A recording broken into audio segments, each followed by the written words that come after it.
ശ്രദ്ധിക്കുക. നമ്മൾ പഠിക്കാനൊക്കെ വളരെ എളുപ്പം. അറിയാത്തവരുണ്ടെങ്കിൽ മെനക്കെട്ട് പഠിക്കുക. വളരെ അർത്ഥവത്തായ കാര്യമാണ്. നമ്മുടെ എല്ലാ പാപങ്ങളെക്കുറിച്ചും എണ്ണി പറയുന്ന പ്രാർത്ഥനയാണ്.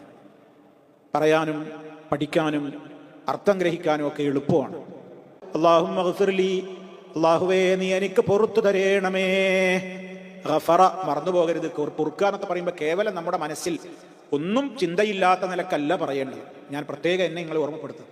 അല്ലാഹുമ്മ ഗ്ഫിർലി ദംബി എന്നൊക്കെയാണ് പറയുമ്പോൾ നമ്മളെ മനസ്സിൽ പിന്നെ പറയേണ്ടത് എന്താണെന്നറിയോ? ഗഫറ എന്ന് പറഞ്ഞാൽ അതിനൊക്കെ വലിയ വ്യാപകമായ അർത്ഥമുണ്ട്. നമ്മളെ പാപം മറച്ചു വെക്കണം, അത് കാരണം ശിക്ഷിക്കരുത്, മൂടി വെക്കണം, ആലോകരറിയാതെ വഷളാക്കാതെ മൂടി വെക്കണം. അതാ അല്ലാഹുമ്മ ഗ്ഫിർലി, അല്ലാഹുവേ നീ എനിക്ക് പുറത്തു തരേണമേ. ദൻബി എന്റെ പാപം, കുല്ലഹു മുഴുവനും, ഒന്നൊഴിയാതെ എന്റെ പാപങ്ങൾ പുറത്തു തരണം. അപ്പൊ അതിലെല്ലാണ്ട് അടങ്ങി.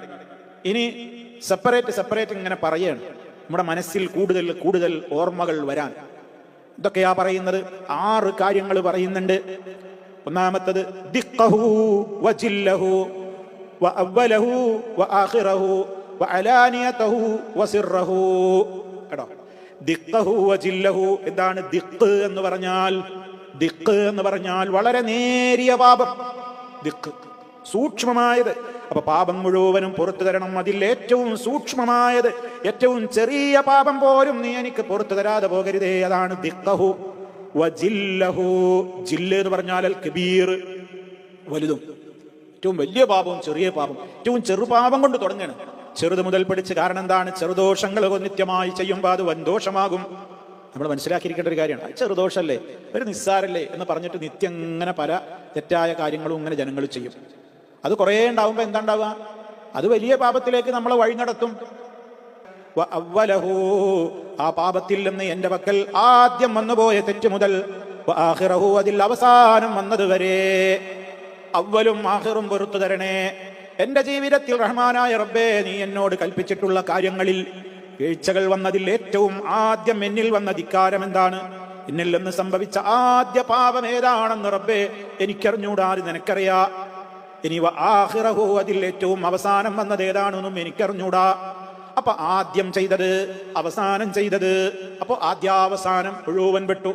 കേട്ടോ, അടുത്തത് നോക്കൂ. വഅലാനിയതഹു വസിറഹു, ചെയ്ത സ്ഥിതിയെക്കുറിച്ച്, അവസ്ഥയെക്കുറിച്ചാണ് അടുത്ത പ്രതിപാദനം.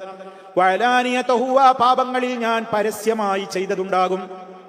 അലാനിയത്ത് എന്ന് പറഞ്ഞാൽ പരസ്യം. വഅലാനിയതഹു, അതിലെ പരസ്യമായത്. വസിറഹു, അതിലെ രഹസ്യമായതും. ഞാൻ രഹസ്യമായി ചെയ്ത പാപങ്ങൾ, പരസ്യമായി ചെയ്ത പാപങ്ങൾ, രഹസ്യവും പരസ്യവും എല്ലാം പൊറുക്കണമല്ല. ആദ്യത്തേതും അവസാനത്തേതും അടക്കം എല്ലാം പൊറുക്കണമല്ല. ചെറുതും വലുതുമായ എല്ലാം പൊറുക്കണയല്ല. അങ്ങനെ എൻ്റെ മുഴുവൻ ദോഷങ്ങളും പൊറുക്കണയല്ല. അല്ലാഹുമ്മ ഗ്ഫിർലി ദംബി കുല്ലഹു, അതാദ്യം അവിടെ പറഞ്ഞു വെച്ചു. ദിഖഹു വജില്ലഹു വഅവ്വലഹു വആഖിറഹു വഅലാനിയതഹു വസിറഹു. ഇതൊക്കെ ഫർള് നിസ്കാരത്തിൽ നമ്മൾ സുബ്ഹാന റബ്ബിയൽ അഅ്ലാ 3 വട്ടം പറഞ്ഞിട്ട് പിന്നെ സമയമുണ്ടോ ഇതിങ്ങനെ പറയാം. കഴിഞ്ഞ ക്ലാസ്സിൽ സൂചിപ്പിച്ചതുപോലെ ഇനി ഫർളിൽ ചിലപ്പോൾ സമയം കിട്ടിക്കൊള്ളണം എന്നില്ല. നമ്മൾ എത്രയാണ് സുന്നത്ത് നിസ്കരിക്കാറുള്ളത്? റവാത്തിബ് സുന്നത്തുകൾ തന്നെ എത്രയോ ഇല്ലേ? മഗ്രിബിന്റെയും ഇശാ അസറിന്റെയും ഒക്കെ മുമ്പ് നമുക്ക് നിസ്കരിക്കാലോ, ഏത് ബാങ്കിക്കാമത്തിനിടയിലും നിസ്കരിക്കാലോ. ളുഹാ നമസ്കാരമുണ്ടല്ലോ, രാത്രി നമസ്കാരങ്ങളുണ്ടല്ലോ. ഇങ്ങനെ ഏതൊക്കെ നിസ്കാരങ്ങളുണ്ട്. ആ നിസ്കാരത്തിലൊക്കെ നമ്മളതിന് സുന്നത്ത് നിസ്കരിക്കാൻ എന്നിട്ട് വേഗം ഒഴിവാകണ്ട. സുജൂദിൽ അവസരം കിട്ടുമ്പോൾ നല്ലോണം മെനക്കെട്ട് ചോദിച്ചോളൂ. സുജൂദിൽ നമ്മൾ അധികരിപ്പിക്കുക.